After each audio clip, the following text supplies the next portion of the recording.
ఈరోజు cabbage and కొత్తిమీరతో మంచి రోటి పచ్చడి టేస్ట్ అయితే అద్భుతంగా ఉంటుందండి. ఒక్కసారి టేస్ట్ చేసిన వాళ్ళు ఇంక అస్సలు మర్చిపోరనమాట. కొన్ని రోజులు మిగతా రోటి పచ్చళ్ళన్నీ కూడా పక్కన పెట్టేసి ఇదే చేస్తూ ఉంటారు. అంత బాగుంటుంది.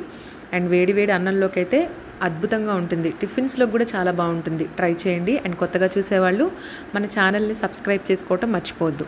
చేసే ప్రాసెస్ వచ్చేసి ముందుగా క్యాబేజ్ని ఉప్పు పసుపు వేసి మగ్గించుకొని పక్కన పెట్టుకోవాలి. సరిపడా పచ్చిమిరపకాయలు, కొత్తిమీర, టొమాటోలు కూడా మగ్గించుకోవాలి. అన్నీ సపరేట్గా మగ్గించుకున్నాను నేను. ఇప్పుడు మిక్సీ జార్లో కాస్త జీలకర్ర, కొంచెం చింతపండు వేసి ఇదిగోండి మిరపకాయలని గ్రైండ్ చేసుకోవాలి, పచ్చిమిరపకాయలని.